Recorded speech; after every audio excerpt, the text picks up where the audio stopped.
আসসালামু আলাইকুম, welcome to my YouTube channel Faris diary. কেমন আছেন আপনারা? আশা করি আল্লাহর রহমতে সবাই ভালো আছেন, আমিও ভালো আছি। আজকে আমি পোলাও রান্না করছি, আপনাদের সাথে একটু শেয়ার করছি। পোলাও রান্নায় সাধারণত ঘি ব্যবহার করা হয়, কিন্তু আমার বড় ছেলে যেহেতু ঘি খেতে পছন্দ করে না, তাই আমি সয়াবিন তেল দিয়ে করছি।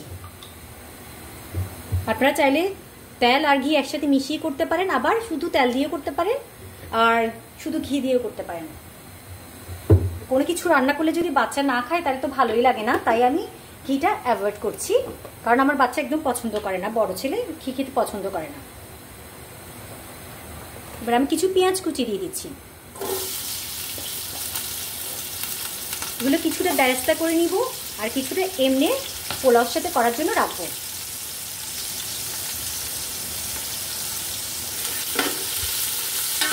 পেঁয়াজটা বেরেস্তা করার পর কিছুক্ষণ পর আমি আবার আসছি। দেখেন কি সুন্দর আমি বেরেস্তা করে নিয়েছি। এবার আমি এই তেলে আরো কিছুটা পেঁয়াজ দিয়ে দিব পোলাওয়ের জন্য।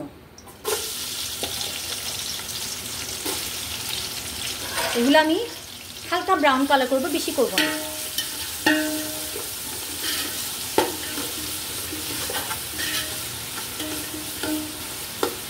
হালকা ব্রাউন কালার হলে কিছুক্ষণ পর আমি আবার আসছি। পোলাওয়ের পেঁয়াজটা কিছুটা ব্রাউন কালার হয়েছে, আমি আবার অফ ক্যামেরায় আরেকটু তেল দিয়ে দিয়েছিলাম। এটা যেহেতু পোলাও, তেল কম হলে তো আর ভালো লাগবে না। এবার আমি মিহি করে গাজর দিয়ে দিব, গাজর কুচি দিয়ে দিচ্ছি।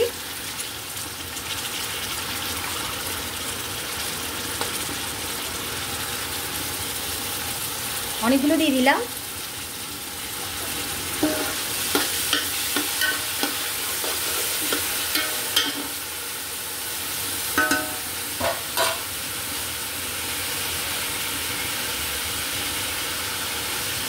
এলাচ দিয়ে দিলাম,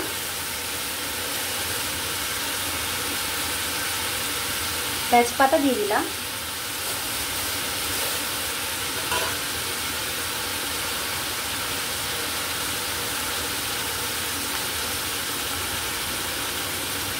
লবণও দিয়ে দিলাম।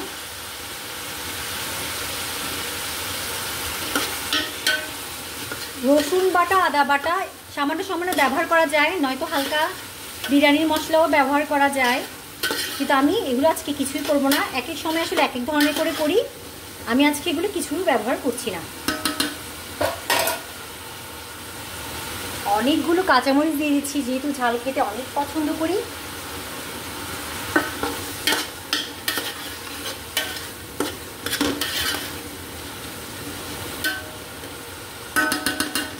গাজরটা যেহেতু কুচি একদম মিহি করা আছে, তাই বেশি আমি ভাজতে যাব না। কালারটা চেঞ্জ হয়ে গেলে কিন্তু ভালো লাগবে না, আবার ভেঙেও যাবে। এবার আমি চালটা দিয়ে দিচ্ছি। চাল নিয়েছি আমি চিনি গুঁড়া চাল, 1 কেজি চাল, এটা দিয়েছি আমি।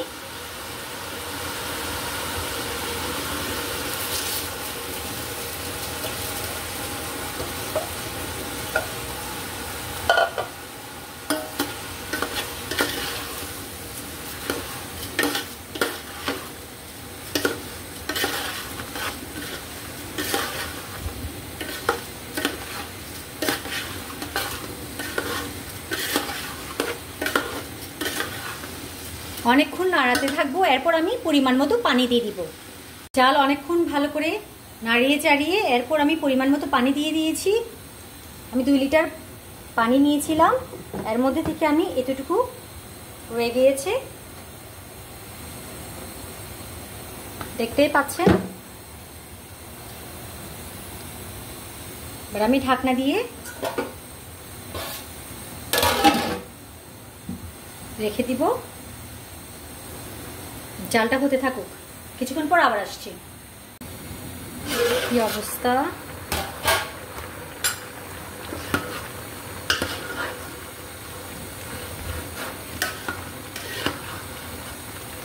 পোলাওগুলো খাওয়ার পথে সুন্দর স্মেল আসছে।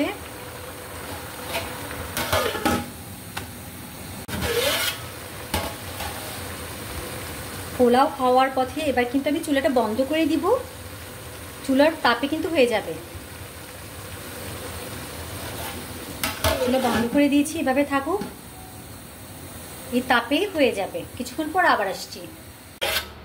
আলহামদুলিল্লাহ, দেখতেই পাচ্ছেন আমার পোলাওটা কত সুন্দর হয়েছে। সবাই ভালো থাকবেন, সুস্থ থাকবেন। আল্লাহ হাফেজ, আসসালামু আলাইকুম।